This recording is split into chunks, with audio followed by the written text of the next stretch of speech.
Este es el plan del pueblo. Suyo es el país reconstruido y liberado al que queremos llegar. En sus manos está el poder de decisión para señalar el camino y recorrerlo. El plan solo es una guía para facilitar y ordenar la tarea y para alertar peligros. Hay que hacer irreversible la victoria del pueblo.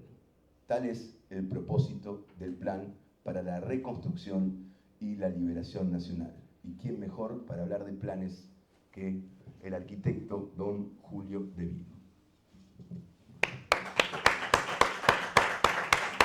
Bueno, buenas noches a todos los compañeros. A pesar del clima tan desfavorable, que estén acá es casi una proeza. Así que les agradezco la presencia y, por supuesto, tus palabras de presentación. Estamos en un lugar, hace pocos días me tocó, antes de entrar en materia, terminar de leer el libro de Hamilton que se llama Días Malditos. Ajá. Es muy interesante. Que transcurre gran parte en lo que fue esta casa. Van desde el bombardeo a Plaza de Mayo, es una recopilación casi periodística, sí. Te diría. Él es periodista, sí, es periodista deportivo inclusive. Ah. Sí, pero los diálogos de él con Cook antes de la caída, después del bombardeo a Plaza de Mayo, alguna bomba cayó acá cerca también.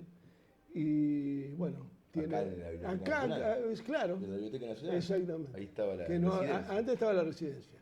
Pero Perón no se fue nunca de acá. En esa etapa estuvo hasta el 16 de septiembre.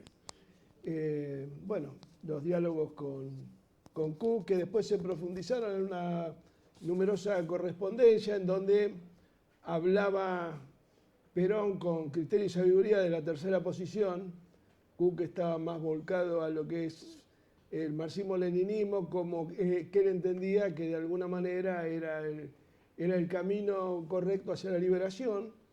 Y Perón, en su visión estratégica, entendía que la etapa esa tenía un plazo definido, cosa que finalmente sucedió en el 89 con la caída del muro y la disolución de la Unión Soviética.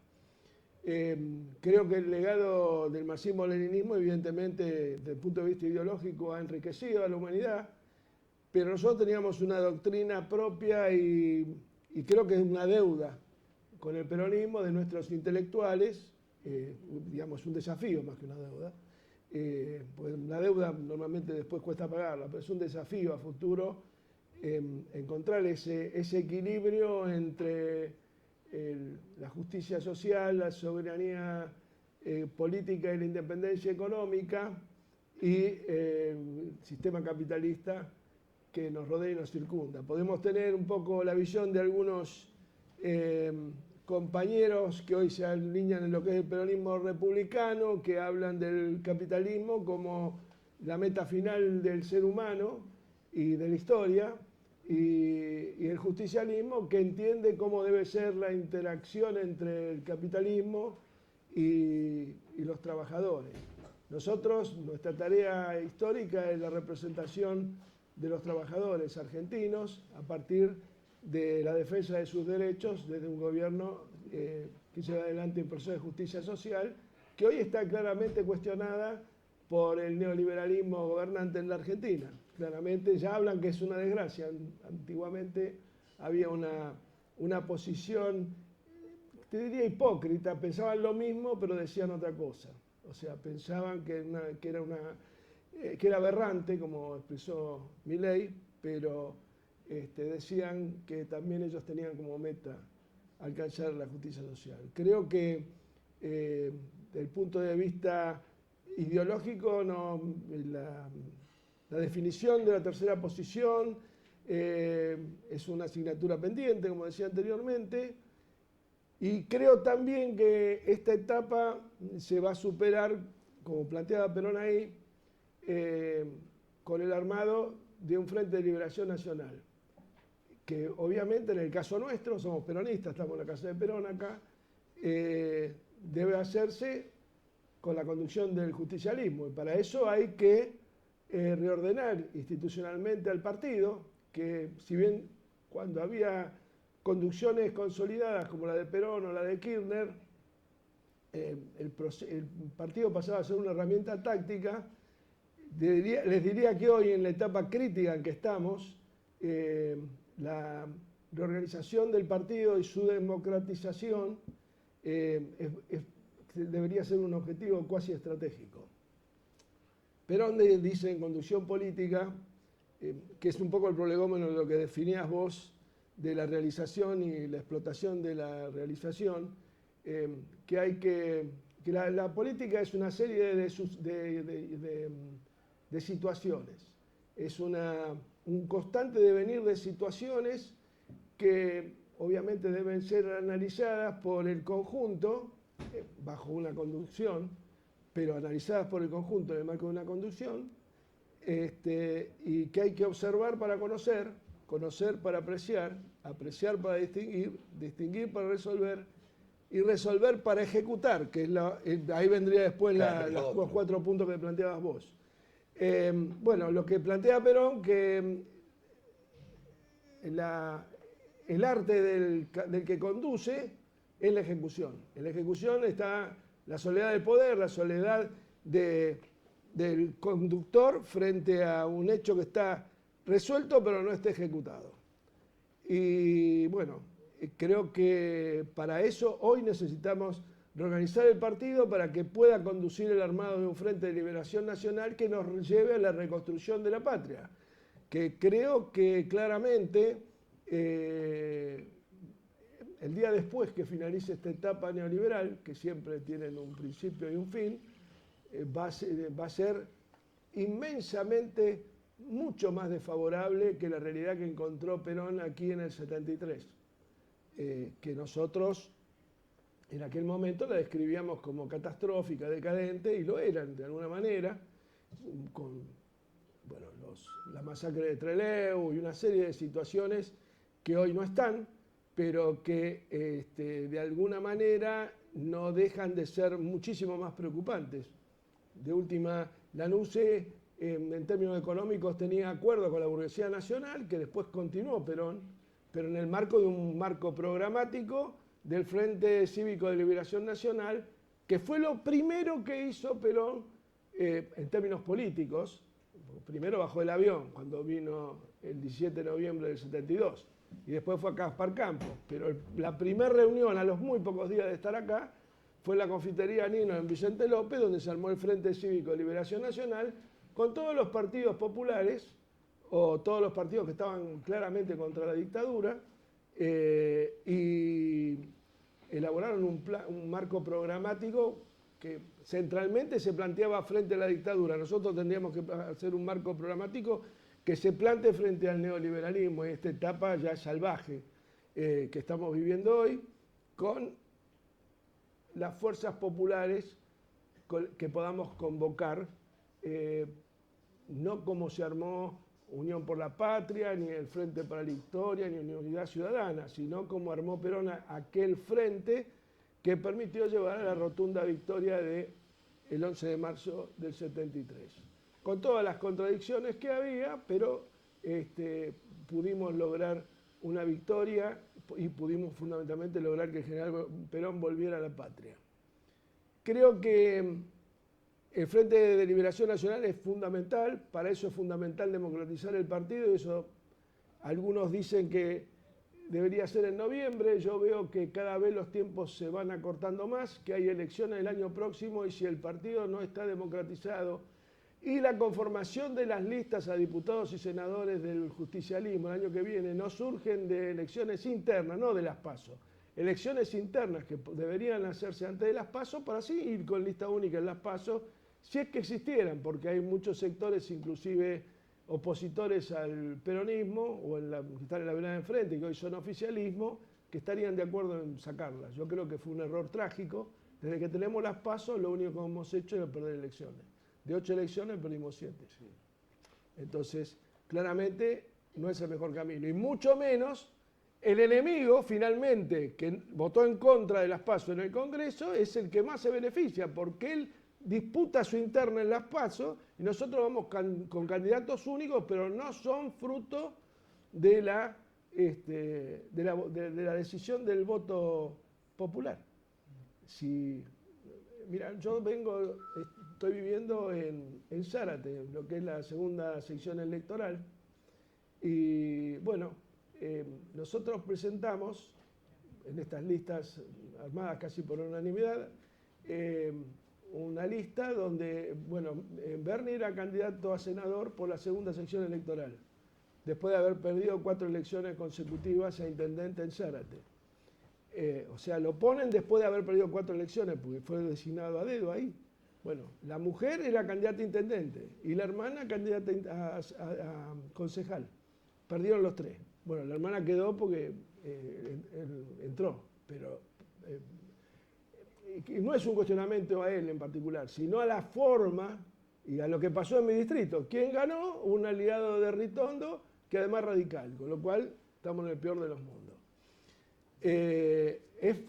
Creo que ese ejemplo pone en marco lo que pasó y lo que va a pasar si no sucede esta situación de democratización del partido y organización del partido para que eventos como este, más allá de hacerlo en este lugar simbólico, pudiéramos hacerlos en el partido habitualmente, ustedes como organizadores, obviamente.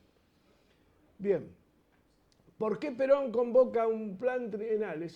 Y habla de la reconstrucción del Estado. Él se había ido hace 18 años y Perón había reformado el Estado. Había creado Gas del Estado, había creado la Empresa Nacional de Telecomunicaciones o Teléfono del Estado inicialmente, ELMA, Aerolínea, la Comisión Nacional de Energía Atómica. Bueno, toda la estructura de empresa del Estado habían sido llevadas adelante por el peronismo y luego saboteada por los distintos gobiernos militares, las distintas dictaduras que hubo y los gobiernos que fueron producto de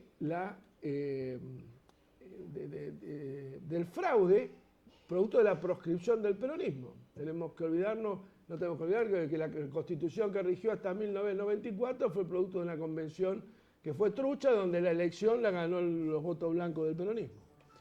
Entonces Perón se encontraba en el 73 con todas las empresas del Estado destruidas, que eran su herramienta de transformación. La fábrica de aviones, el fabricado de los Pulque en Córdoba, toda esta situación. Ahora bien,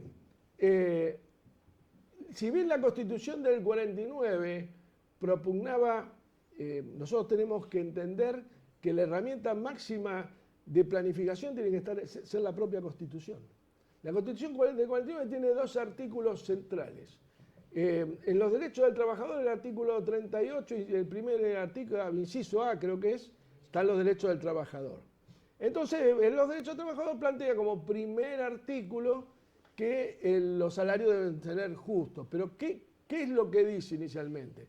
Que siendo la renta del capital, la renta de interés del capital, producto exclusivo del trabajo humano, el trabajador debe tener una buena paga. Pero dice que la renta de interés del capital no tiene que ser la financiarización que hay ahora, ni la situación de los bitcoins, ni todas estas cuestiones que parece que los pesos o los dólares son macho y hembra que se reproducen solos sin que medie esfuerzo humano de transformación de materia prima mediante, con lo cual el trabajo ya más que una mercancía pasa a ser una dádiva con el tema de las changas y estas cuestiones, que es lo que propugna ahora la reforma laboral, impulsada por el radicalismo, porque la contrarreforma que presentaron los radicales a la que presentó Milei es más gorila que la otra. Y el artículo 40, en donde habla que el comercio exterior de la nación y los recursos energéticos deben ser propiedad del Estado y explotados por el Estado. Y habla del Estado Nacional como tenedor de los recursos naturales que actualmente están en manos de las provincias. Yo no veo que eso esté mal, porque mi planteo, ahora vamos a pasar a otro análisis. Perón en aquel momento, bueno, crea el IAPI, y el IAPI no fue eficiente en su objetivo. Estaba la Junta Nacional de Carne, que por cierto la habían creado los gobiernos conservadores de la década infame, pero bueno, Perón le dio otro significado. creo que esa es una asignatura pendiente que tiene el peronismo. No va a haber a futuro un gobierno peronista exitoso si no se nacionaliza el comercio exterior.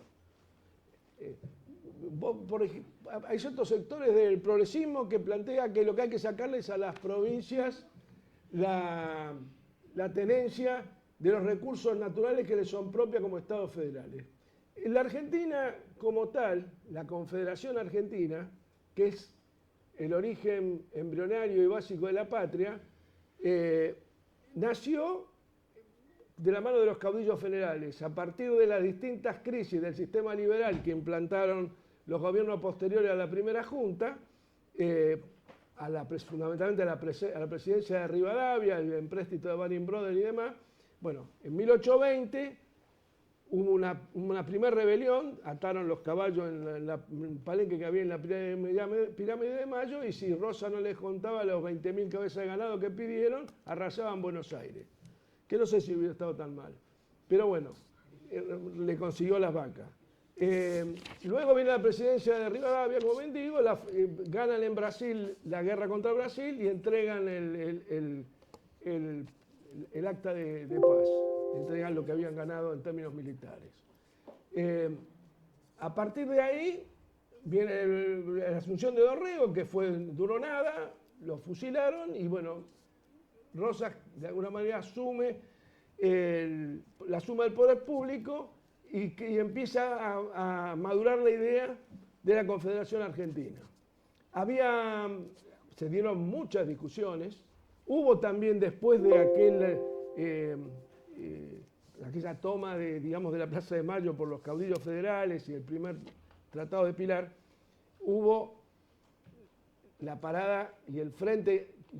Rivadavia no cae solamente por el acta de paz con Brasil, sino también porque su constitución de 1821 es rechazado por la totalidad de los caudillos federales. Hay una anécdota que me contaba un antiguo profesor de historia mío, en donde estaba en Santiago del Estero, gobernaba Juan Felipe Ibarra, y fueron a las 2 de la tarde en Santiago del Estero a la casa de Felipe Ibarra, los delegados de Rivadavia, llevándole el texto de la Constitución, que era unitaria.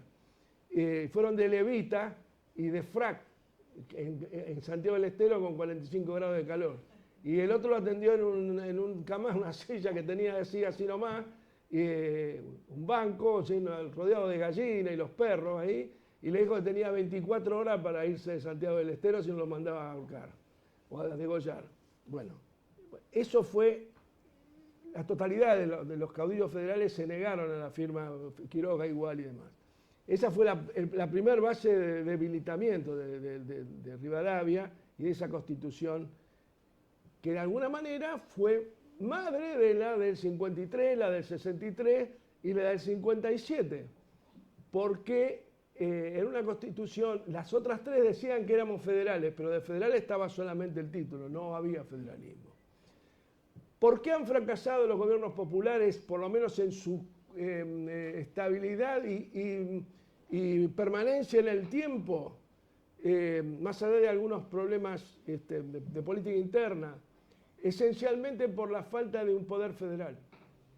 El poder federal va a ser superior a cualquier esquema de AEA, Círculo Rojo, siempre va a estar por sobre ellos. Yo les digo, en la corta experiencia que tuve, fueron 12 años, que pueden ser muchos, pero en los 200 y pico de años que tiene este país es nada. La recuperación de YPF la pudimos llevar adelante porque firmamos antes de tomar la empresa un acuerdo con todos los gobernadores. Estaban todos alineados y ahí no había plata que se le debiera, ni promesas de dinero, ni de recursos. Simplemente era la recuperación de un recurso importante, una herramienta importante que era la empresa. Importante es YPF, no si las provincias son o no titulares del dominio. Esto no es lo menos importante y además es justo históricamente. Lamentablemente el asesinato de Quiroga en 1832 elimina la posibilidad de un proceso de organización nacional que habían empezado a hablar con Rosas. Rosas se junta con él por última vez en la posta de Figueroa, en San Antonio de Areco, y finalmente Santos Pérez lo termina matando en Barranca Yaco un par de días después. Había un programa, había una suerte de encuentro como el que hizo Artigas en el Arroyo de la China de Entre Ríos en 1813, cuando reclamaron que se declarara la independencia de los estados libres de Sudamérica. Bien, particularmente creo que es fundamental retomar el proyecto de nuestros padres fundadores para darle una cátedra institucional, y debe ser nuestra bandera, una vez reorganizado el partido, empezar a pujar por una nueva constitución que transforme a la Argentina en nuevamente lo que fue originalmente la idea de nuestros padres fundadores, que fue la Confederación Argentina. Bien, nosotros tenemos que también analizar en términos históricos aquellos protagonistas que hicieron a la esencia de lo que son los proyectos nacionales y populares. Sin ninguna duda, el ejército argentino tuvo, más allá de estos momentos oscuros que vivió fundamentalmente después de la Revolución Libertadora y alguna etapa de la década infame, fue el que llevó adelante la creación de YPF con el general Mosconi en 1920, gobernaban los radicales. Sí, pero paralelamente a que Mosconi llevaba adelante el proyecto de creación de YPF, estos mataban 1.200 obreros en Santa Cruz, tenían represión en la forestal con miles de muertos también. Fue un gobierno represor. No podemos negar que es una parte del movimiento nacional, pero el ejército tuvo mucho que ver en eso. Y luego, claramente, el GO, con todo el proyecto que deviene del Consejo Nacional de Posguerra, que es el primer signo de voluntad de planificación en la Argentina, que lo lidera el proyecto del GO, que es el Grupo de Oficiales Unidos que lideraba Perón, que fue la base del primer plan quinquenal. Y luego, bueno, vino el segundo plan, que el segundo plan quinquenal lo que buscaba era consolidar la función social que debían tener las empresas del Estado creadas a partir del primer plan quinquenal. Por eso lo derrocan a Perón. Primero porque no manejaba el comercio exterior, o lo manejaba deficitariamente porque el IAPI no funcionó como herramienta. Y cuando vuelve en el 73, todas esas empresas estaban en la ruina, porque el objetivo de todos estos otros fue tratar de hacer lo que finalmente hizo Menem, entregarlas de nuevo al capital extranjero. Y bueno, está claro que el Banco Central fue otra de las herramientas que Perón nacionaliza, y que vos fíjate que el tipo de la motosierra que decía, vamos a demoler el Banco Central, claramente, porque eso también, el Banco Central y el manejo del comercio exterior son fundamentales. Una planificación centralizada que reorganice y le dé un sentido de expresión territorial en el marco de una federación tal cual la idearon aquellos caudillos. Y cuando nuestros adversarios, enemigos, nos planteen que la federación, bueno, que esto, que el otro, y digámosle claramente, Estados Unidos es una confederación de estados, Brasil es una confederación de estados, México también y Rusia también. O sea, ¿son países que les ha ido mal con ese proyecto nacional? Para nada. Y son países que tienen una escala muy similar a la Argentina.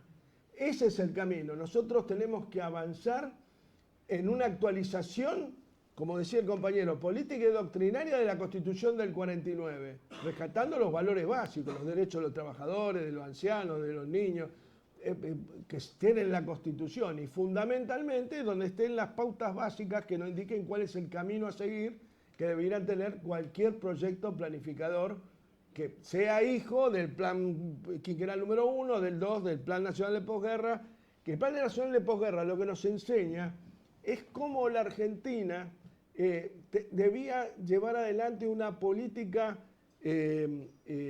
internacional plural, o sea, multilateralidad en las relaciones exteriores. ¿Cómo manejó Perón el tema de la deuda que Inglaterra tenía por alimentos y por una serie de vituallas con la Argentina? Llevando adelante la llevó adelante en muchos casos el ministro Miranda, que era un pyme, era un enlatador de durazno. Toda la negociación de los ferrocarriles con Inglaterra la llevó adelante él. Después, del 55, yendo a los ferrocarriles específicamente, los Estados Unidos imponen el plan Larkin, que era llevar y trasladar toda su industria automotriz al resto del mundo para cobrar los royalties y demás. Acá, ya en la época de Perón, se instaló la Kaiser, y ya en la época de Ford dice la Ford, etcétera, etcétera, en el marco de la Alianza para el Progreso. Y el plan Larkin, ¿qué hablaba? De desafectar la línea ferroviaria y generar transportes de camiones, de autos, que era el negocio de ellos. Y por supuesto, una vez terminada la guerra, se arma el acuerdo de Bretton Woods, que es el que manda a la creación del Fondo Monetario Internacional, al que Perón no adhiere.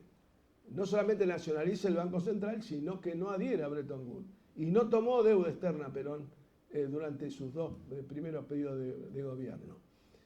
Bueno, el Bretton Woods, usted sabe lo que significó y lo estamos viviendo hoy, todavía.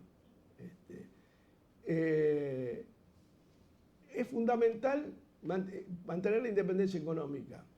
En su momento, después de Bretton Woods, los ingresos se empezaron a consolidar, se agrandaron después del Plan Marshall y demás, y dijeron que a partir de ahora iban a pagar el kilo o la tonelada de carne $250. Y bueno, y le dijo, si no, no le vamos a comprar más carne, a ustedes se le van a llevar los campos de hacienda. Y pero él le contestó de que a nosotros nos van a llevar los campos de hacienda, pero ¿sabe qué, amigo? El hambre viene comiendo. Nosotros tenemos la vaca y ustedes van a tener el hambre. Y finalmente le pagaron lo que él reclamaba. Bueno, es un ejemplo muy particular para ver de qué manera hay que negociar. Cuando fuimos a Francia con Kirchner y le reclamamos por los incumplimientos contractuales de lo que era Aguas Argentinas en ese momento, estaba Chirac, que fue un tipo, después de Gaulle y Mitterrand y todos ellos, fue uno de los principales políticos junto con Giscard d'Estaing. Y bueno, Néstor le dijo que así no iba más. Y el tipo fue tan convincente y lo vio tan decidido, porque el tema de los gringos es cómo te ven a vos. Si te ven declinante, a ver de qué manera pueden hacer quedar acá como que no entregaron nada y entregaron todo. Si ellos te ven decididos, juegan. Dijo, bueno, si supone una piedra en el zapato, no vamos a romper relaciones diplomáticas por esto, resuélvanlo. Después recurriremos a la corte, ahora se me fue el nombre, donde van todos los juicios de... No, a el CIADI. Bueno, ahí ganan ellos siempre, de todas maneras. Y bueno, esto fue un viernes, esto cuando hablamos de la situación que era que el tipo nos había dicho, recupérenla. Si es una piedra de zapato, recupérenla. Y aténganse a las consecuencias, ¿no? Ni lo dijo, pero estaba claro. Fue un viernes. El sábado volvimos a Buenos Aires y cuando en el avión me llamó aparte Néstor y me dijo, el lunes quiero que rescindan el contrato. Decía que nosotros ya veníamos trabajando en eso y el martes a las 12 del mediodía yo estaba sentado en el escritorio del francés, que estaba acá.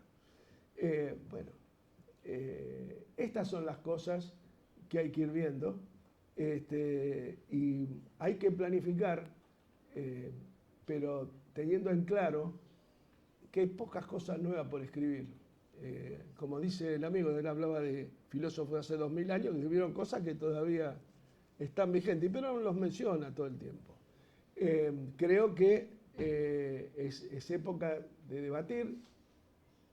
El debate central hay que darlo sobre la Constitución. Yo cuando salí de estar preso, lo primero que hice, junté en mi casa a 20, 30 compañeros, recién asumí a Alberto, y no voy a dar los nombres, pero todos queridos compañeros, pero me di cuenta que no había vocación, que pensaban que el gobierno de Alberto iba a tener un destino que no tuvo. Yo lo conocía de antes, fui compañero de gabinete de él y sabía que el gobierno iba a ser un desastre, porque inevitablemente estaba en su naturaleza, ¿viste?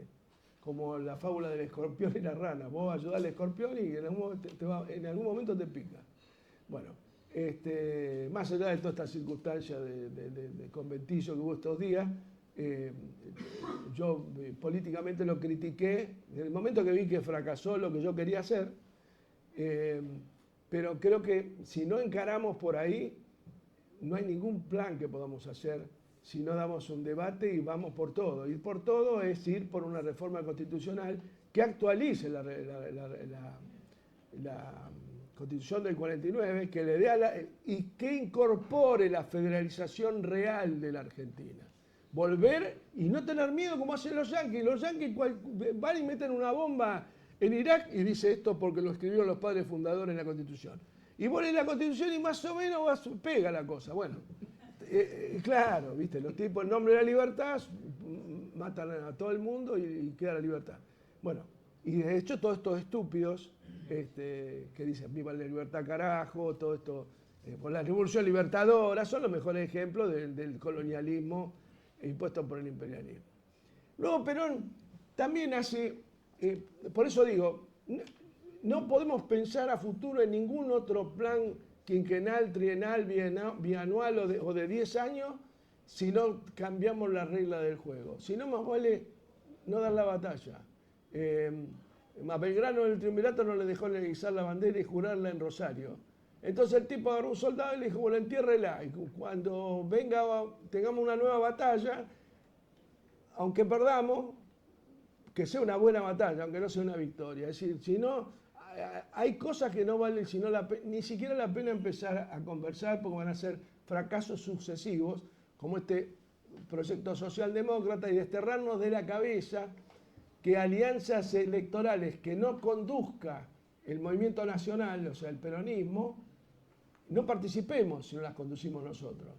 Y no vayamos con ideologías que no tienen nada que ver con la tercera posición. Tenemos hoy compañeros que hablan de América para los americanos, por ejemplo.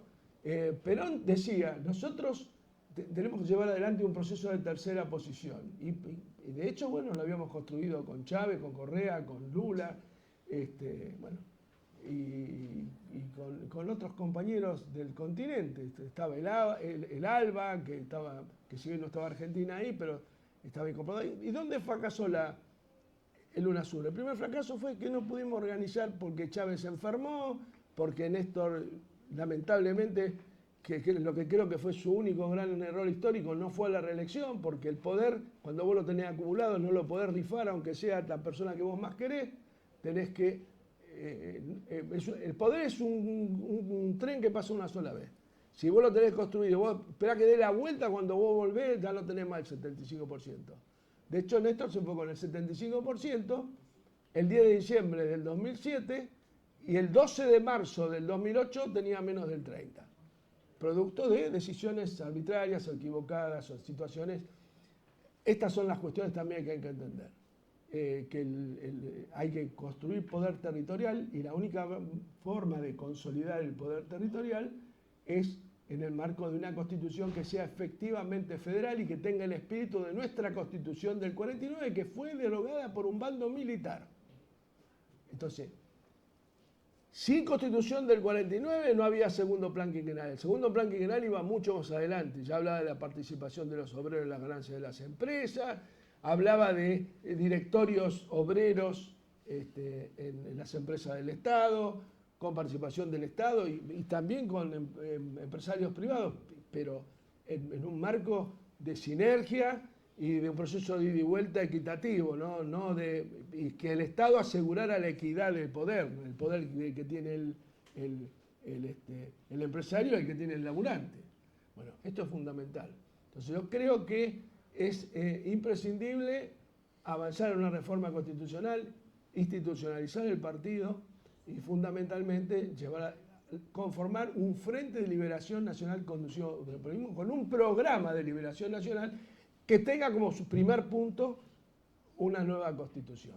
Si nosotros no logramos tener la mayoría con eso, más vale seguir peleando, como dijo Belgrano, y si no vamos a hacer un fracaso tras del otro.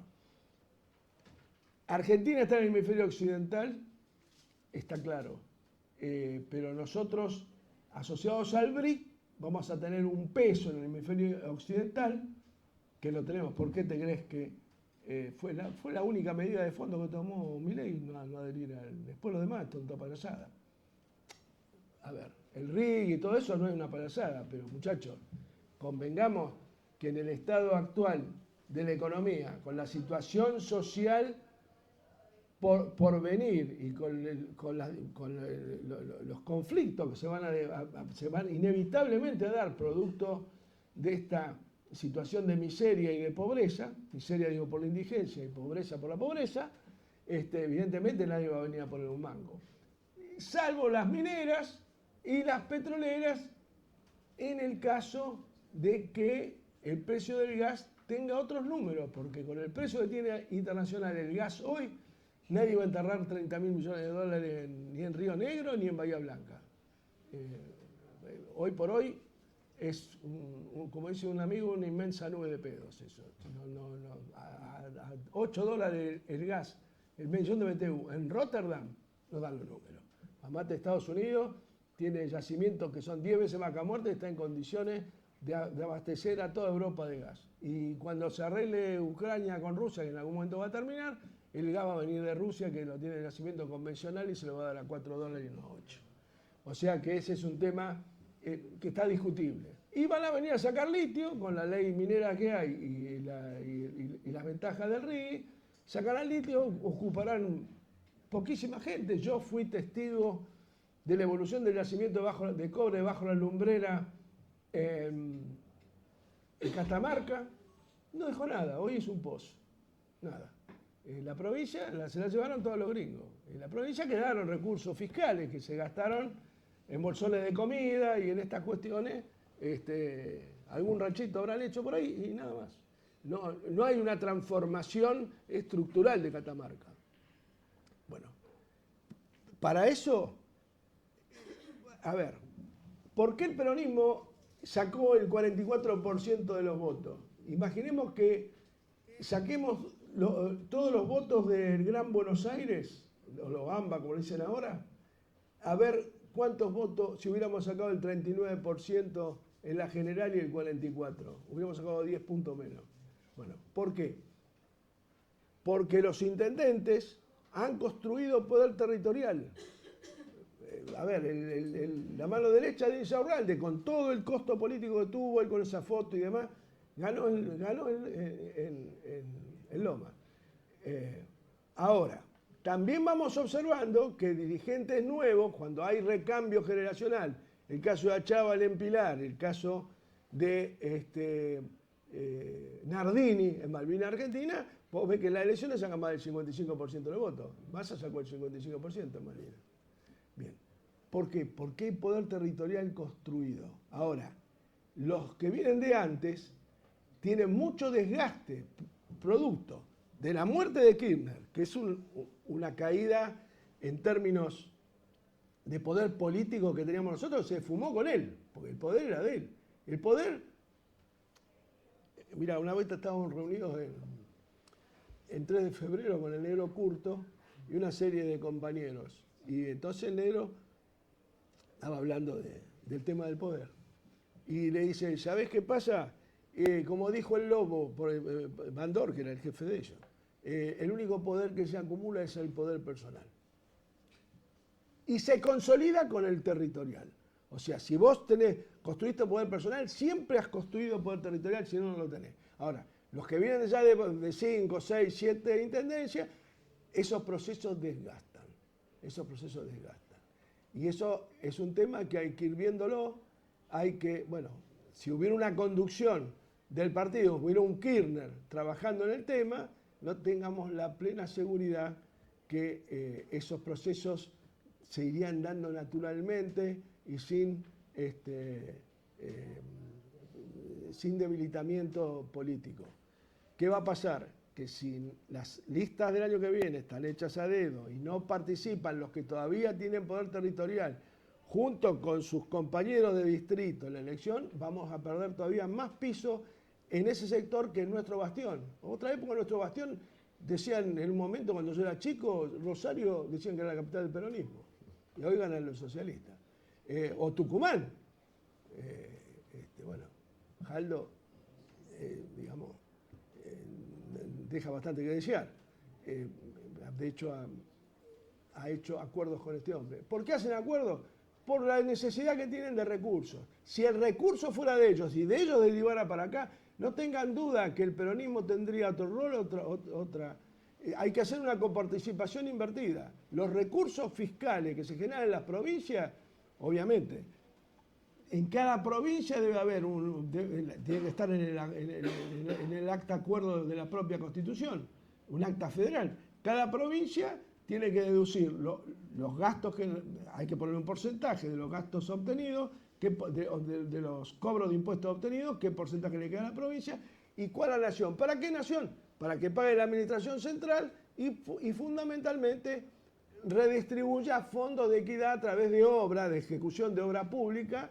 Nosotros en la etapa nuestra, en lo que estaba planificado, yo después te voy a mandar ahora el plan para que se lo pase a los compañeros, toda la inversión que se hizo, los 107 mil millones de dólares que invertimos, abierto rubro por rubro.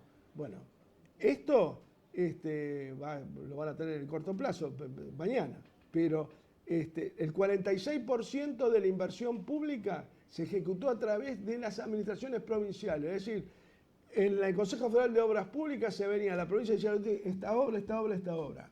Se le daban los recursos y la ejecutaban ellos con su propio personal.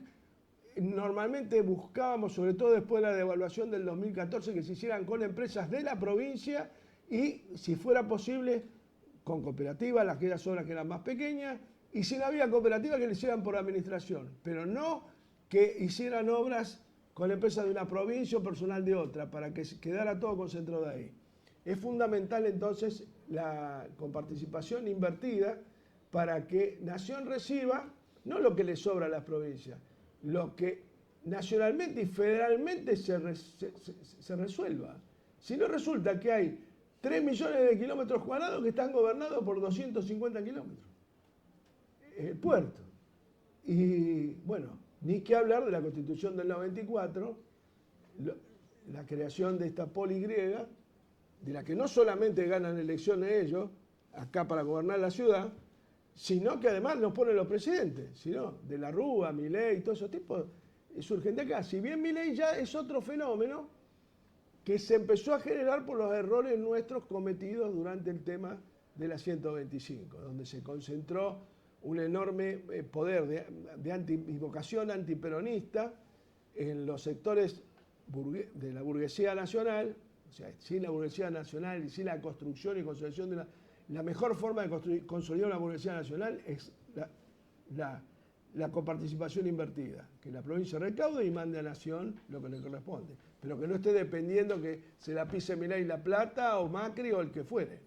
Entonces hay que consolidar un poder federal. Y lo que hizo posible nuestro triunfo, o por lo menos nuestra mejor elección, aún en la derrota, en el área metropolitana, se derrame por todo el país. Que el peronismo pueda consolidar federalmente poder.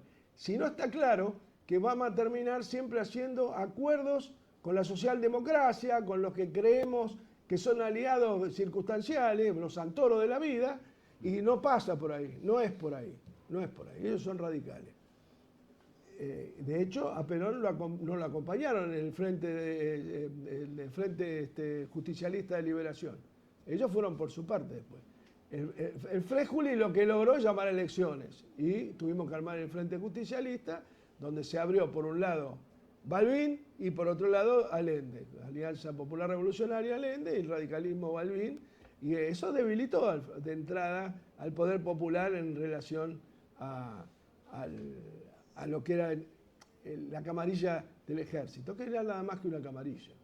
Entonces es muy esencial recuperar la capacidad y autonomía de planificar a partir de un proceso constitucional inevitable, donde para mí lo que ha fallado, lo que produjo Casero, la Revolución Libertadora y también la caída nuestra en el 2015, fue claramente la falta de una acción federal concreta. En la primera etapa, por falta de organización, no pudieron darse una constitución los caudillos. Eso fue un error dramático, como lo fue la muerte de Kirchner o como fue no haber ido a la reelección de Néstor, porque ahí se hubiera conservado el poder que después, lamentablemente, después de la 125, se desparramó. Nosotros íbamos con Néstor a Tres Arroyos, mira que es un pueblo gorila, si los hay, y salía la gente a saludarnos a la calle y a hablar con el flaco y pedirle obra y esto después se las daba.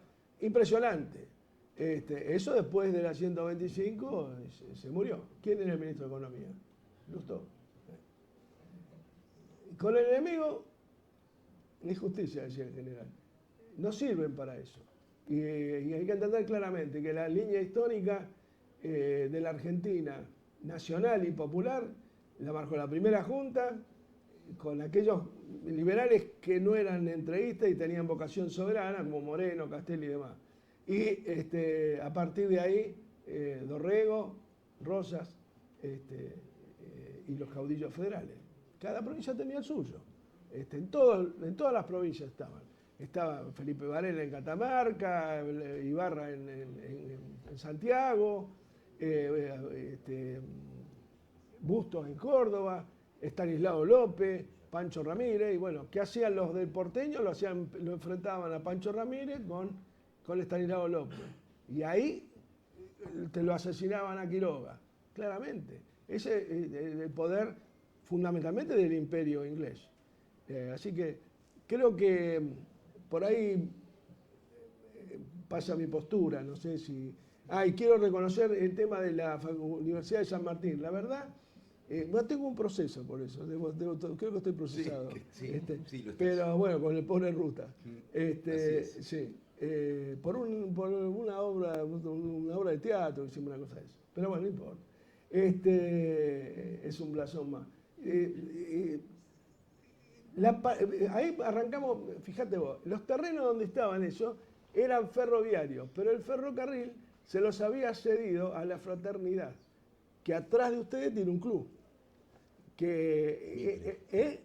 Claro, que hay instalaciones de juegos ingleses, que algunos ni sé cuáles son, que tienen unos green ahí que jugaban como al cricket, no sé, algo parecido. Ese era un club de los ingleses cuando eran dueños del ferrocarril. Finalmente quedó para el sindicato. Y los terrenos estos no los tenía ocupado el sindicato, pero Maturano le había echado el ojo. Y me costó bastante, pero hablamos con el negro y se resolvió rápidamente. Se cedieron los terrenos. Después se sacó la universidad. Pero te diría que de las 18 universidades, creo que se fundaron por ahí, que fue la única que tenía un proyecto muy claro de lo que querían hacer. Y ahí tenés la escuela de circo, esta que hay de malabaristas, y esta escuela de teatro, y bueno, facultad de filosofía y demás. Arquitectura dan también ahí. Sí, señor. De hecho, hay un chico de la Villa 31 que se recibió de arquitecto ahí. Alguien parecido a este que ganó la competencia de bicicleta. El maligno. El maligno. Este era benigno. Sí.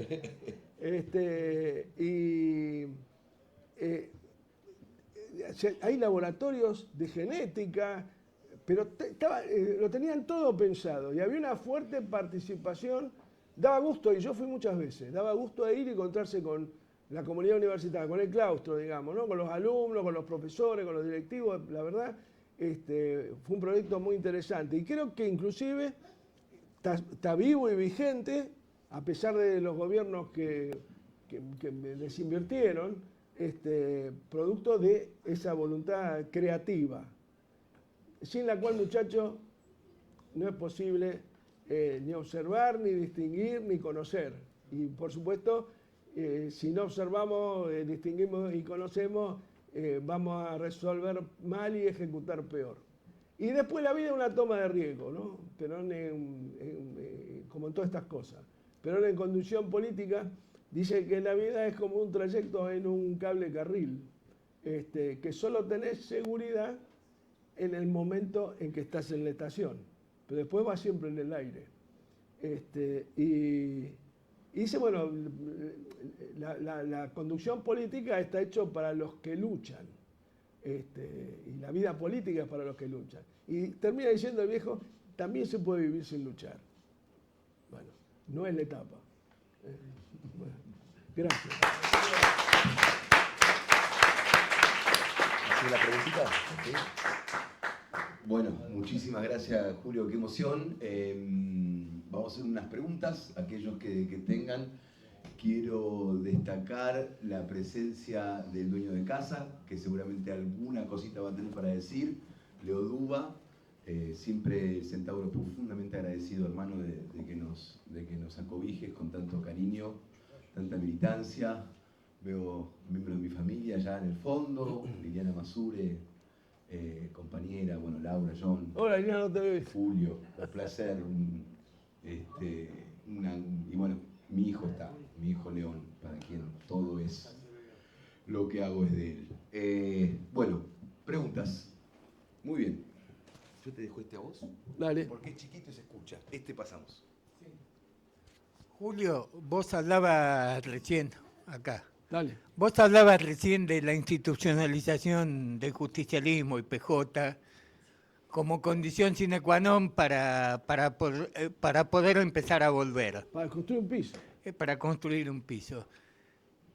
Si eso no pasara, digamos, dado el grado de fuerzas oscuras que están operando sobre el peronismo y sobre la realidad,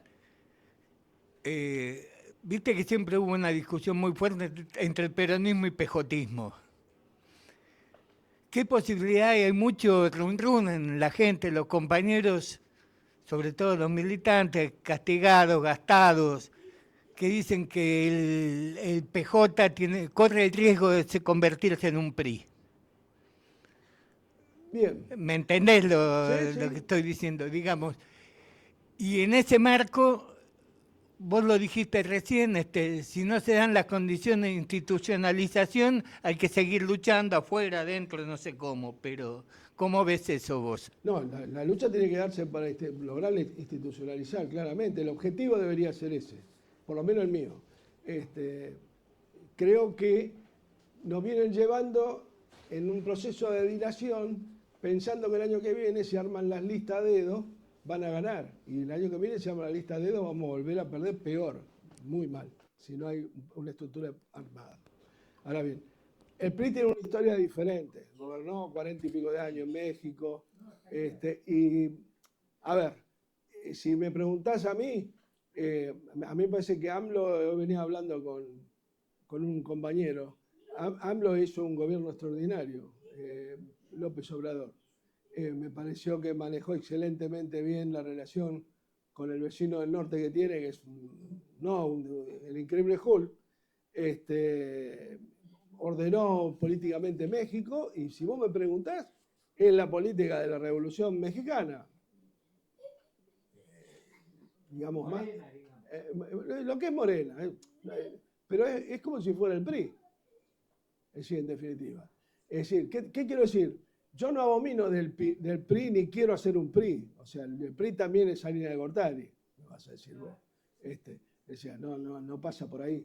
Pero fue la estructura institucional que, fíjate vos, que pasaron prácticamente más de 100 años de la Revolución y solamente gobernó Fox en nombre, de un gobierno que estuvo en Mar del Plata, me lo tuve sentado al lado, por eso me acuerdo del grandote ese, que lo dejó, cuando se fue Bush de la reunión de Mar del Plata, lo dejó a encargado para que avanzara en el tema del ALCA, y el tipo ni abrió la boca. El que más o menos defendió los trapos fue Uribe, que era un tipo inteligente.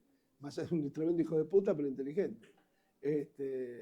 Bueno, y después tuvo muchos Menem, el PRI, ¿no? Nosotros también tuvimos uno. Tuvimos Alberto también. Porque el acuerdo con el fondo, el último lo firmó él. No solamente firmó el último, sino que le blanqueó a Macri el que había firmado. Yo lo maté cuando dijo eso, salí por los medios, hablé eso. Ese es el tema. Por eso digo. Fue una catástrofe.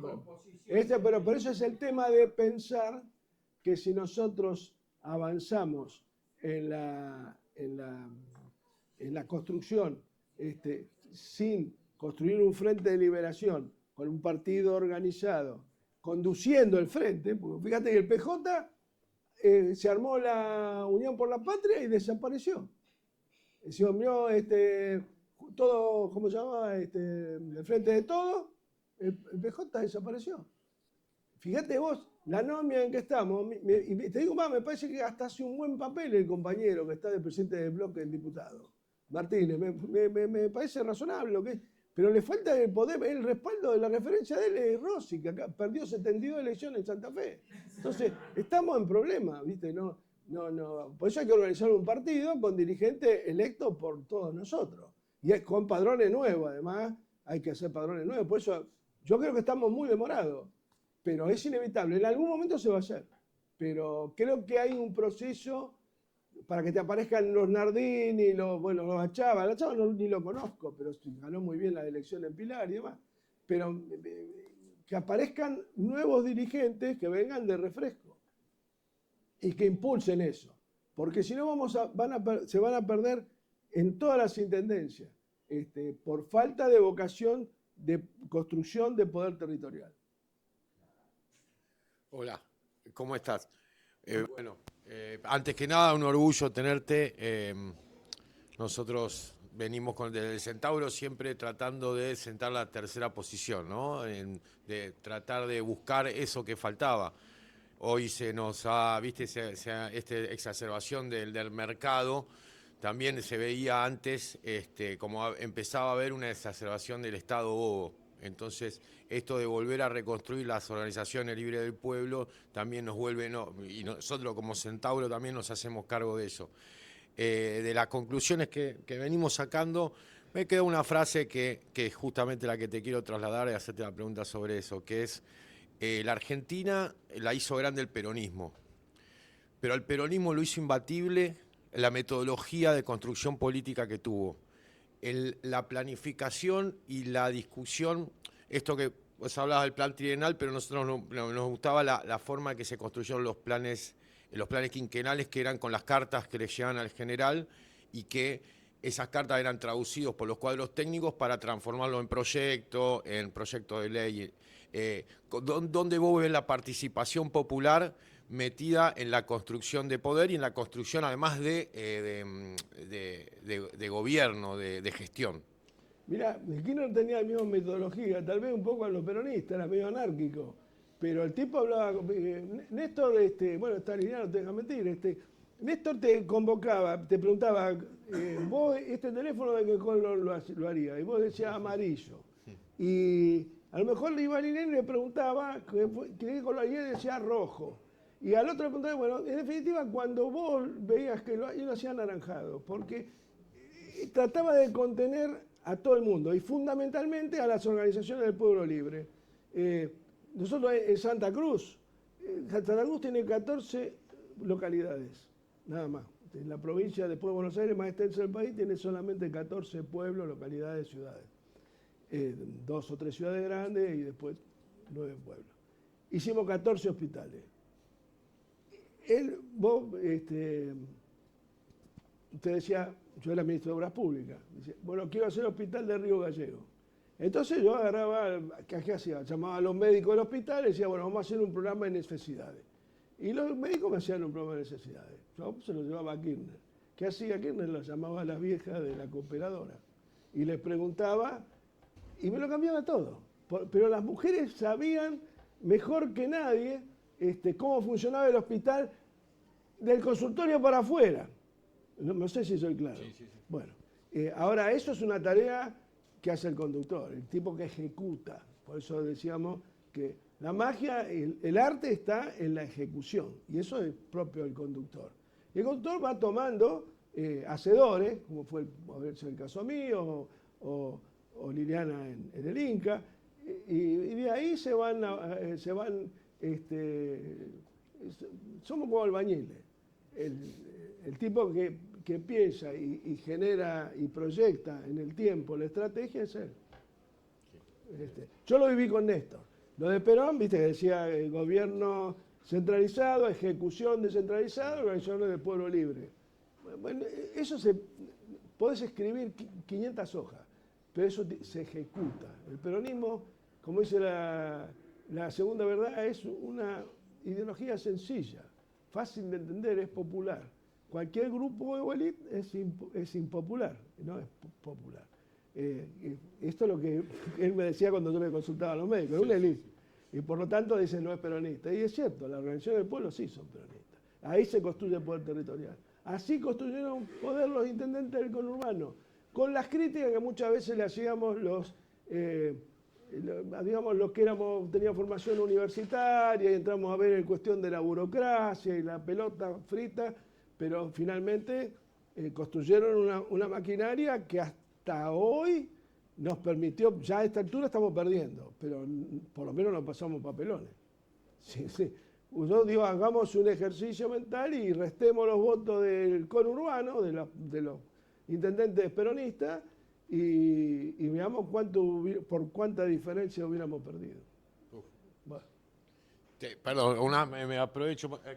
Una cosita nada más que te quería comentar. Una vez te defendía, estábamos discutiendo con Rodra, casi nos vamos a las manos, porque él lo defendía Alberto, cuando era jefe de gabinete, la protocámpara. ¿Quién lo defendía? Rodra, ¿te acuerdas de Rodra? Rodra, Sí. estaba con el cuervo miraba así, no sabía para qué lado agarrar. El cuervo la tiene clara, Claro. eso es el boludo. Y yo lo agarraba a Rodra de la solapa y le decía, verá, el día que Alberto Fernández le ponga gas a alguien, a una familia, el día que Alberto Fernández le haga llegar el agua a una familia, ahí hablamos. Entonces, en vez de juntarse con los médicos, profesores, se junte con la vieja de la cooperadora. Yo sabía que no lo iba a hacer. Yo me peleaba estando preso, los compañeros me peleaban. ¿Cómo son tan negativos? Sabía lo que iba a pasar. Bueno, milito en una organización deportista del campo popular que tratamos de mantener un foco muy específico dentro del deporte, pensando de que entre el componente que el deporte hace a la argentinidad y el grado de institucionalidad, de desarrollo que ha tenido en las últimas décadas, hay un abismo enorme. El primer gobierno de Perón la tuvo muy clara. Sé que no, a lo mejor no es tu campo, pero quiero mojarte la oreja a ver si vos tenés de tu visión estratégica.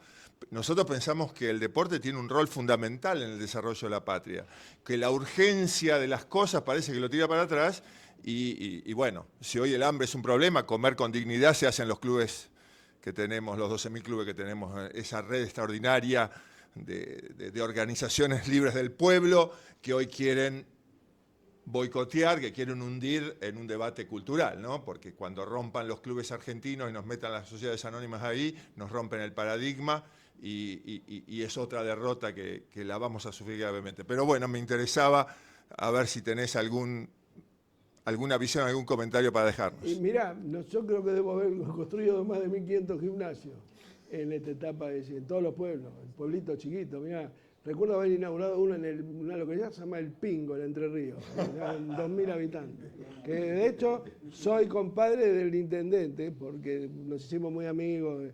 Me acuerdo que cuando fue la 125, el día que Cobo hizo el voto no positivo, la primera audiencia que tenía yo a la mañana, me había costado a las 4 o 5 de la mañana, te puedes imaginar, fue el intendente del Pingo. Y el tipo, ¿cómo te digo? Me cargó las pilas. Bueno, hicimos amigos, hicimos un gimnasio ahí, pero hicimos en Santa Cruz, es más, en Río Gallegos no había un gimnasio para 10.000 espectadores, hicimos el boxing. Y auspiciábamos como gobierno, yo no era el protagonista, era el protagonista de la construcción y me tocaba hablar con la autoridad del club, pero Néstor hacía una cosa, no solamente cuando había una directiva que tenía una agenda, la seguía, la ayudaba, la ordenaba, generaba espacios para que los chicos del barrio pudieran ir, más allá que fueran socios o no, dándole un subsidio al club, es decir, por supuesto no pagaban ni luz, ni gas, ni todo esto era subsidiado por el Estado. Le obligaba al Banco Provincia a proveerle todos los elementos de gimnasia o digamos los aparatos, las pelotas, todas esas cosas. Para mí es central y la prueba de cómo está el deporte hoy te lo da el resto de la Olimpiada ahora. Ganaron unos tipos que dicen, ¿cuánto vale un catamarán? Por eso, ¿quién puede tener un catamarán? Y el chico de la bicicleta, que es más individualista que eso, no hay nada. Así todo hicimos un montón de esos circuitos para patinetas y demás, en algún caso también con cierto recaudo, porque a veces había muchos accidentes, con los chicos se lastimaban ahí. Pero bueno, se ponía bueno, un instructor, cuando Néstor fue intendente de Río Gallegos, armó el primero para skate. Y puso un tipo en cada lugar para ordenar y controlar para que no se maten. ¿Viste? Claro, como vos arrancaron con el tema del plan trienal, justamente la dificultad, la carencia enorme que tenemos en la falta de planificación. O sea, nosotros estamos pensando, militando mucho un sistema nacional, la falta es lapidario lo que nos sucede, es la ausencia total. Tiene escala como para que haya un área que en concomitancia, por ejemplo, con un área de planeamiento, pueda ser un diálogo casi directo, te diría, entre el ministro y sus colaboradores más apegaditos para hacer eso. ¿Te acordás los cines y los teatros que refaccionamos? Estaba viendo el otro día después le voy a mandar a él un archivo de todas las obras que hicimos, y una de las obras, uno de los títulos es, creo que el teatro que hicimos allá donde está el Tosorno Zapla, ¿cómo se llama allá arriba? En Jujuy, en San Pedro, en Palpalá. Palpalá. Que ahora está Ortiz, Sí, el de Palpalá. de intendente, un rompebola. Sí. Pero bueno, con Ortiz también hicimos un gimnasio, cancha de tenis al aire libre. No. Los intendentes solo te traen inquietud. Fluye, no hace falta escribir demasiado. Sí, alguien que articule con ganas, como el caso de ustedes, una organización dedicada a eso específicamente, pues lo pone al frente y el tipo está todo el día, porque es parte, él trataba que esos lugares estuvieran ocupados por representantes genuinos de la actividad.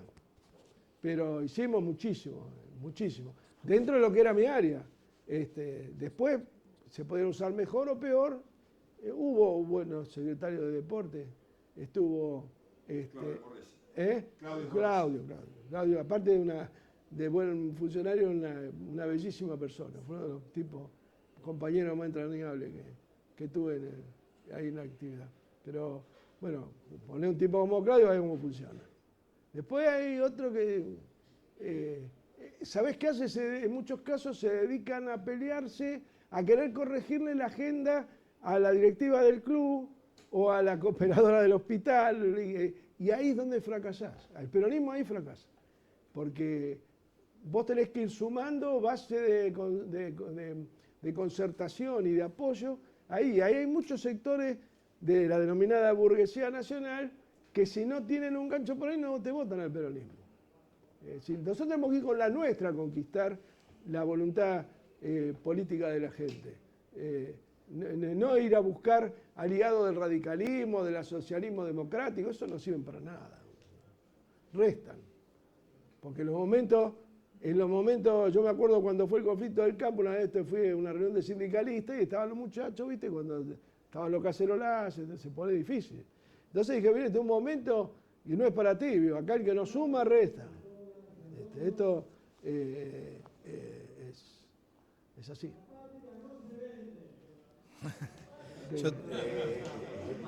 La patria no sé. ¿Usted está bien o No, Liliana? falta Sí, acá Liliana. Liliana y había un compañero que era. Bueno, sí. Está bien. Julio, bueno, entré en esto de lo temático, ¿no? Digo, los que militamos un sector del mundo del trabajo que denominado, nosotros decimos autogestión, economía social, popular y todos los nombres que le van poniendo. Te pregunto, desde tu óptica, de tu pensamiento, si no el peronismo no tiene una deuda con un sector del mundo del trabajo que, si querés, se visibiliza mucho en la IFE con 11 millones de personas diciendo acá estamos, ¿no? Digo, que de alguna manera o de otra, después le podés poner el nombre que quieras, pero digo, pues terminaba siendo por ahí ese mecánico o ese productor de cine independiente, esa señora que cose en su casa, pero que hoy somos promedio 10 millones de hombres y mujeres que para el peronismo estamos afuera del sistema formal laboral, de no tener vacaciones, aguinaldo, RT y lo que consideramos obviamente derechos adquiridos, pero que en definitiva no estamos afuera del sistema, digo, porque Halperín te ve y no te ve el Banco Nación, ¿no? Digo, para pensarnos en discutir cómo ves vos, también entendiendo que el peronismo plantea la industrialización y hoy una industrialización que viene robótica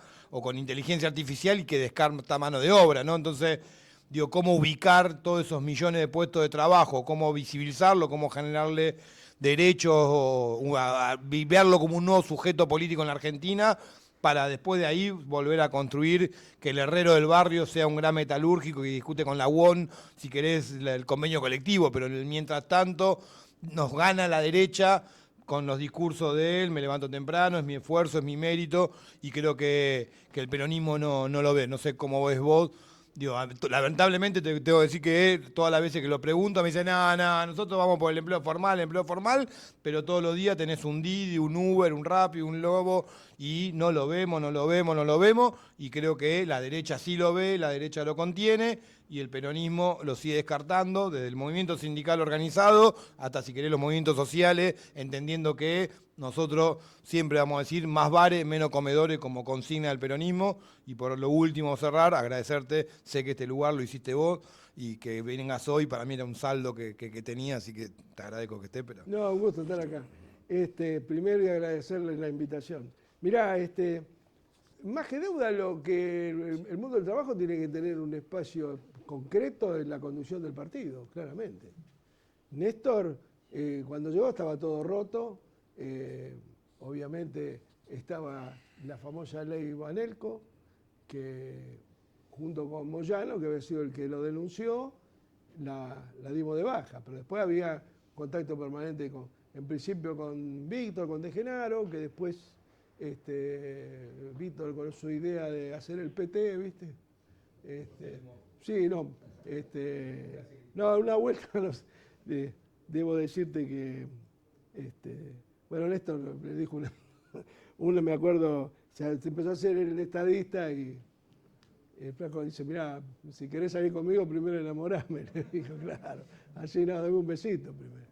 Bueno, y bueno, ese día ahí se empezó a romper todo, porque fue complicado con él. Tipos como el Tano Catalano surgieron después, pero creo que tal vez producto de la propia etapa, no es nuestra paternidad. Creo que de última también la organización sindical madre tiene que ser producto del laburo de todos ustedes. Ahora, hay que tratar, escuchame, vos tenés que Moyano fue 3 veces electo secretario general de la CGT me gastaba la gola hablando con el negro, con el gordo Lescano, bueno, hasta con Barrio Nuevo. Había que hablar, porque si no, no lo votaban. El negro también tenía su dificultad. No era un tipo que tenía muy claro la construcción del poder y no le gustaba que lo rasparan. Pero logramos una convivencia, distó mucho del objetivo central, de que sea una parte concreta y activa del partido y del gobierno. O sea, nosotros tenemos que tener ministro de Trabajo, un dirigente gremial, no podés tener, después podés tener abajo técnico y demás. Y no es un desmedro para Carlito Tomada, que es un amigo y además fue un buen ministro. Pero, o por lo menos el segundo, tiene que tener un rol protagónico ahí y pelear la pelota dividida junto con nosotros, no recibir el pase cuando se lo quieren pasar. Me parece que hay también un colectivo de representantes de entidades, lo que llaman los movimientos sociales y demás, que han ido creciendo, tienen su espacio. Los compañeros del subte, estaba el Beto Pianelli, ahí no sé si vino por acá o allá, pero el Beto también es un tipo muy importante, fue en esa etapa, y a nosotros nos ayudó muchísimo con el tema del subte y demás, y le reconocimos el sindicato, además peleándonos con el Roby Fernández. Finalmente lo resolvimos. Pero fue voluntarismo. Creo que no nos dio tiempo a ordenarnos. Y la ruptura con el negro después que Néstor murió fue una catástrofe. Porque ahí nos volteó lo único que teníamos más o menos en pie. Y al divino pedo fue eso. Bueno, esas son cosas que se produjeron por la muerte del flaco, que la verdad que es un agujero para nosotros. La historia nuestra en esta etapa es un agujero negro, ¿viste? Como el que hay en el espacio que es todo vacío, no se puede llenar. Así que espero que en la etapa, en lo que hay que hacer todo de nuevo dentro del partido, el protagonismo del sector sindical tiene que ser fundamental. Tiene que tener una presencia fundamental. Creo que el peronismo también tiene que, sin tener miedo a discutir una reforma laboral, porque cuando habla de eso pareciera que fue una mala palabra. No. Ellos vienen por la flexibilización laboral en nombre de una reforma. Cambia de la palabra reforma, pero sí me parece una adecuación del mundo del trabajo, porque entendemos que el mecánico de Quintín y Chauco no es la mismo contratando un empleado, un trabajador que mata de la matanza, ¿no? De que llena el motor, digo. Eso se tiene que resolver en el marco paritario y ninguna ley lo prohíbe. Tiene que ser parte del acuerdo entre los trabajadores y los empresarios. El Estado ahí tiene que laudar para buscar, digamos, conducir la negociación. Darle marco a la negociación para que fluya. Siempre en el sentido de favorecer al sector de trabajadores. Yo no creo en todo esto que hacen los muchachos que hacen toda una profesión de fe, inclusive Cristina, a veces, del tema del capitalismo. El capitalismo es enemigo nuestro con el que hay que convivir, pero no, ni nosotros tampoco somos parte del imperio americano. Estamos en el hemisferio occidental, pero tenemos una visión multilateral del mundo. Queremos acordar con Rusia, con China, con Estados Unidos también, pero no somos parte de América para los americanos. Quería saludar, ya se lo dije en persona, de casualidad estábamos acá, yo soy de Yacyretá, que es una obra que vivió inconclusa hasta que llegó Julio De Vido con Néstor Kirchner y Oscar Thomas, y entre los tres terminaron una obra que todo el mundo decía que jamás iba a terminar y era el monumento a la corrupción. Dicho esto, te estaba escuchando, Julio, y comenzaste a hablar de algo que es muy desafiante para nuestra generación, que es el tema de la nueva Constitución. No tenemos dirigentes que hablen de ese tema, es un tema tabú en Argentina, estamos acostumbrados a que no se hable de este asunto. Cristina vuelve de una actividad que de lo único que se habla es de la reforma de la Constitución. Nos da vergüenza hablar de temas que nos va a objetar la derecha. Esto lo tenemos que hablarlo, y más ahora que estamos en el fondo del tacho. Si no hablamos de esto ahora, ¿cuándo vamos a hablar? Totalmente, te recontra felicito. Aparte, arrancaste por la parte medular, que es los recursos naturales de quienes son y el modelo de federalismo, peronismo. Mirá, en el caso de Yacyretá, 42 kilómetros de costanera hicimos en Misiones. 42 kilómetros. La costanera va toda la vera del río Paraná, desde Posada hasta Carupá.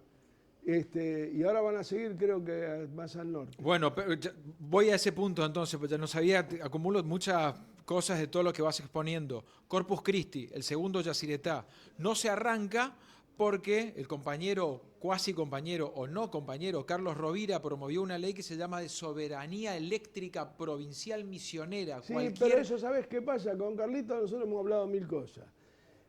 Obviamente, en el marco son tipos que, como sé, todos los dirigentes gremiales no son iguales. A uno le tenés que dar un determinado marco de contención. Al negro como el Maturano, para sacar el terreno de ellos, le hablaba de una manera. Si tengo que arreglar con Pianelli algo, hablo de otra. Si tengo que hablar con Moyano, hablo de otra. Pero hay que entender qué intereses defiende el otro y hasta dónde podés avanzar vos en ese estadio. Entender, no digo resignar, que es lo que hacen ahora. Carlos Rovira, vos lo dejás solo y él no viene del peronismo. Ellos, viste, eran medio radicales, era mano derecha de Puerta, después se traicionaron entre ellos. Bueno, pero es un tipo, cuando fue gobernador, te digo yo, que hicimos muchísimas obras. De hecho, esa costanera es parte de la visión común. Fue el primer kirchnerista, uno de los primeros. Por eso, sí, ¿no? Pero ¿por qué? Porque sabía que podía darle viabilidad a las cosas. Y esas cuestiones, esas leyes que saca el patrimonio y demás, vos las conversás y se resuelven las cosas. Obviamente vos no vas a ir para entregar nada, para quitarle a Misiones. Ahora, si vos vas con la voluntad de joderlo, es otra cosa. Los tipos se dan cuenta a los 2 minutos. Por algo llegan a ser gobernadores o dirigentes gremiales. No hace falta que nadie los oriente. Creo claramente que en el tema de Yacyretá vimos, no solamente con Misiones, con Paraguay, que estaba todo trabado, todo parado, producto sí de los grandes negociados que hubo. Entonces ahí nos ordenamos, generamos un proceso de autonomía entre las dos partes, ellos hacían unas cosas, nosotros otras, y de ninguna manera interferíamos nosotros en las gestiones de ellos. Después está la famosa deuda que tiene Paraguay, que bueno, la fuimos llevando. Néstor de ninguna manera iba a acceder a condonarla porque es un error, pero es un tema que hay que irlo manejando. Por ahí no es como cobrándole peaje en el río, ahora esas cosas estúpidas. Bien. Eso no, bueno. Excelente, muchas gracias, Julio. Un honor, un placer. Paso acá, Lili. El cierre, así vamos a tomar un vino de una vez por todas. Bueno, acá porque no, rápidamente, un gusto verte, Julio. Hace mucho que no nos veíamos. Bastante. Desde, Yo sabía que había estado acá porque me dijo él. desde Seiza creo que no nos veíamos, que Sí, fue la claro. última vez. Sí. No, quería decir que estoy en la misma causa con vos y con San Martín, y que no fue una obra de teatro. Sabés que lo que habíamos hecho era la serie de Papel Prensa. Por eso estamos ahí metidos y no sé cómo vamos a salir. Nos procesaron por el capítulo No, pero por la eso serie de otras Papel cosas Prensa. más, ¿no? Había también una obra de teatro. Porque acá estamos con Ruta, Como con toda la 20 gente de San causas, Martín, hombre, claro. olvidate. Y que el fiscal escribe directamente. Eso lo va a resolver el tiempo. sí, No hay sí. El tiempo va a ir eliminándolo a ellos. Pero ahí estamos y a con algunos de nosotros también. que nosotros también ya. Ya Quién va a sabe pasar. si llegamos. Pero quería decirte que también por lo que preguntó Leo, aunque se fue, que durante esos años también a todo lo que fue el mundo de la cultura los pasaron a tener una importante categoría como trabajadores. Nos costó trabajo hacerlo, pero lo hicimos, como también toda la digitalización de todos los canales de televisión. Acordate, Julio, toda la entrega de equipamiento a municipios, a universidades La TDA. y la TDA en el país entero. Y eso fue una base de Eso ganó federalización. La enemistad eterna de Mañet. ¿Eh? La enemistad eterna. Y claro, de ahí Mañet. fue donde Claro, se cuando pusieron fuimos furiosos. Para todos los matamos. Sí. Los metimos ahí. Y bueno, Era y mejor los no por... partidos en la TDA que en la tele. Y sí, nos matamos. Ahí nos empezaron a matar. Sí, pero acordate la parte territorial. Eso, Sí. Teatrito, acordate el de Lobo. Claro, que sí.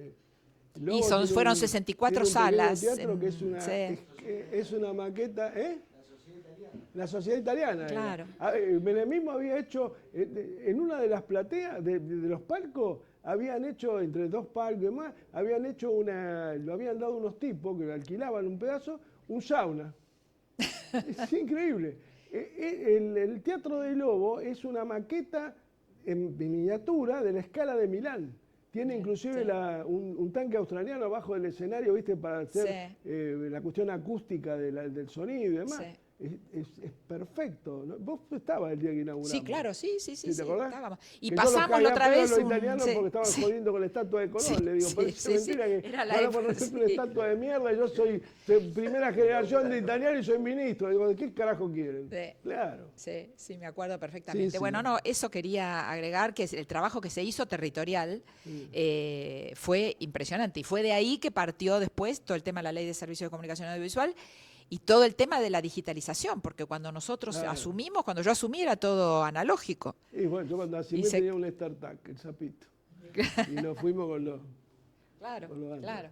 Así que bueno, nada más recordar Gracias. eso. Señoras, señores, Julio de Vida. Soy Santiago. ¿Eh? Santiago.